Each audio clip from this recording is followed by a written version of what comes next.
ఉదాహరణకు మూడు ఆరోపణలు పెద్దిరెడ్డి గారి పైన.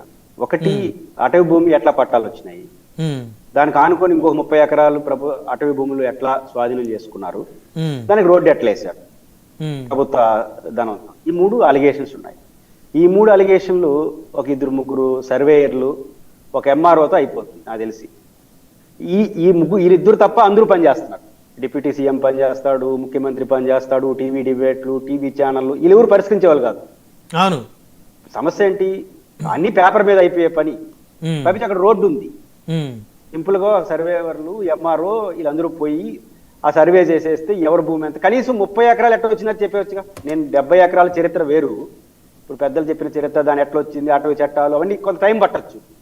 ఆ 70 ఎకరాలకు అదనంగా ఇంకో 30 ఎకరాలు అటవీ భూమి స్వాధీనం చేసుకు వీళ్ళ చేతిలో ఉందంటున్నారు. దీన్ని ఒక నిమిషంలో అయిపోదా ఒక సర్వేని పిలుచుకోకపోతే? మరి ఆ పని చేయకుండా ఏరే పనులు ఎందుకు మాట్లాడుతున్నారని ఇక్కడ చర్చ.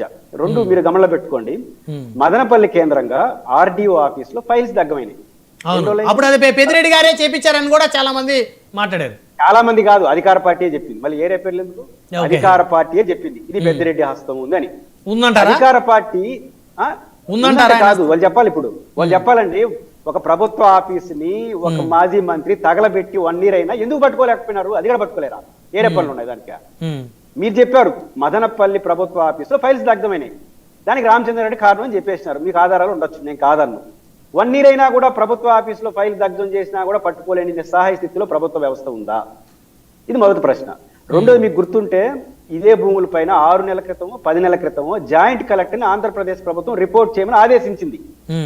పత్రికల్లో, ఆంధ్రజ్యోతి అనుకుంటాను, పత్రికల్లో వచ్చిన వార్తల ఆధారంగా చేసుకుని, ఈనాడు కూడా వార్తలు ఆధారం చేసుకుని జాయింట్ కలెక్టర్ కి రాష్ట్ర ప్రభుత్వం చీఫ్ సెక్రటరీ విజిలెన్స్ సంబంధించిన వాళ్ళు ఆదేశించారు.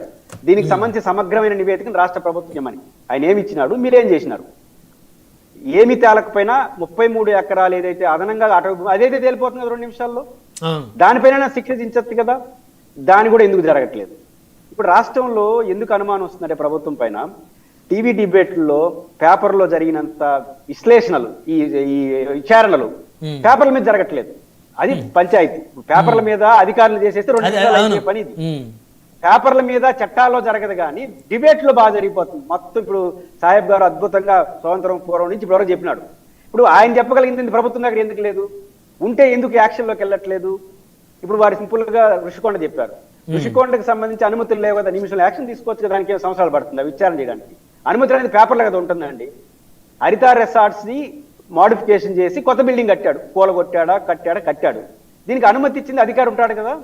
అది ఇల్లీగల్ అయితే వాటిపైన యాక్షన్ తీసుకుని 16 నెలలు పడుతుందా నిజంగా ఇల్లీగల్ అయితే? అంటే ఇప్పుడు ప్రభుత్వాది నేతలు సీరియస్ గా ఉన్నా, గట్టిగా పనిచేయాలి, అవినీతిని నిర్మూలించాలనుకున్నా అధికారులు ఆ స్థాయిలో పనిచేయాలి కదా సార్. అధికారులే కదా పనిచేస్తుంది పెద్ద ఎత్తున. అప్పుడు తూర్పు దిక్కు దండం పెట్టుకోవడమే. ఇప్పుడు మేము పని చేస్తున్నాం, అధికారులు పని చేయండి, జగన్ వచ్చి పని చేయిస్తాడు వాళ్ళ దగ్గర.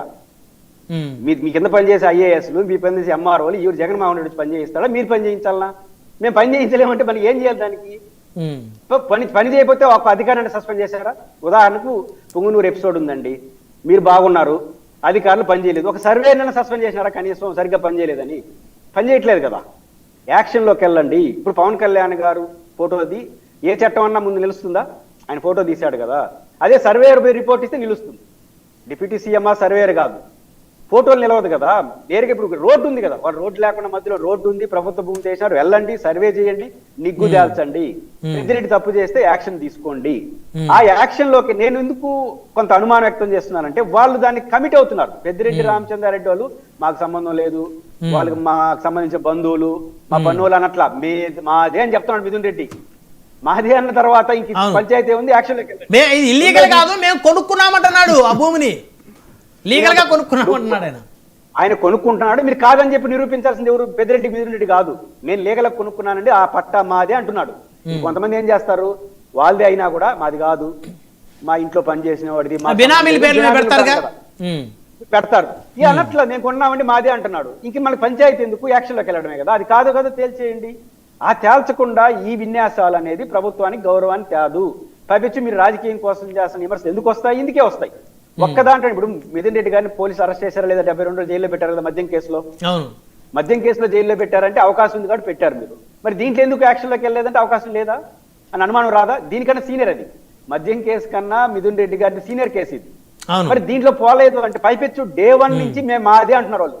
ఈ భూమి మాదే, ఈ ల్యాండ్ మాదే, ఇది మొత్తం మా చేతిలోనే ఉంది, మాదే పట్టా అంటున్నారు, చూపిస్తున్నారు. అది కాదు, ఇది చట్ట వ్యతిరేకంగా మీరు తీసుకున్నారు, ఇలా శివశంకర్ గారు చెప్పినట్టు ఆ రోజు ఇచ్చుండొచ్చు కాక మళ్ళీ విచారిస్తే అది తప్పని తేలితే వెనక్కి తీసుకోవచ్చు. ఇప్పుడు జనసేన అఫీషియల్ గా ఒక ట్వీట్ ఒకటి చేశారు. దాంట్లో కీలకంగా చూస్తే కొద్దిసేపట్లో మీ కబ్జా చిట్టా, అందులో పండ్ల తోటల వివరాలు బయటకు వస్తాయన్నారు. సో నాకు తెలిసి ఇంకో 1-2 గంటల్లో పూర్తి వివరాలు ఒకవేళ ఏమన్నా పోస్ట్ చేసే అవకాశం ఏమవుతుందంటే ఆ పండ్ల తోటాలని వీళ్ళు చెప్తారు. దేంట్లో పండ్ల తోటలు? ఆ 70 ఎకరాల్లో అయినటువంటి మీ చిట్టా ఏంది? దాంట్లో పంచాయతీ కాదు, 70 ఎకరాలు మా ఊరు తోటలు పెట్టారా, పండ్ల తోటలు పెట్టారా, ఏం తెలుస్తారు? ఆ 70 ఎకరాలు మాదేనని చెప్తున్నాడు కదా. ఇంక మీకు కొత్తగా కనిపెట్టింది, దాంట్లో ఏమైనా చేస్తారు, ఇల్లీగల్ యాక్టివిటీస్ తప్ప ఏమైనా చేసుకోవచ్చు.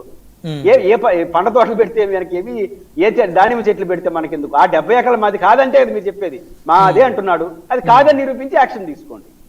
తప్పు చేశారని చర్య, లేకపోతే తప్పుడు అధికారులు ఎవరు సహకరించి వాళ్ళపైన చర్య తీసుకోండి.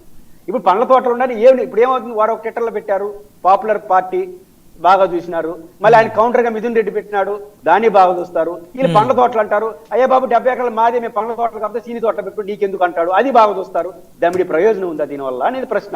ఇప్పుడు పురుషోత్తం రెడ్డి గారు, ఎర్ర చందనం స్మగ్లింగ్ సంబంధించి కూడా గతంలో కూటమి పార్టీ నేతలు పెద్దిరెడ్డి రామచంద్రారెడ్డి గారి మీద చాలా ఆరోపణలు కూడా చేసిన పరిస్థితి ఉంది. అంటే ఆ పరిస్థితి ఉందా? ఎర్రచందనాన్ని స్మగ్లింగ్ చేసేటువంటి వాళ్ళకి ఏమైనా పెద్దిరెడ్డి గారు గతంలో సహకరించినటువంటి పరిస్థితి ఉందంటారా?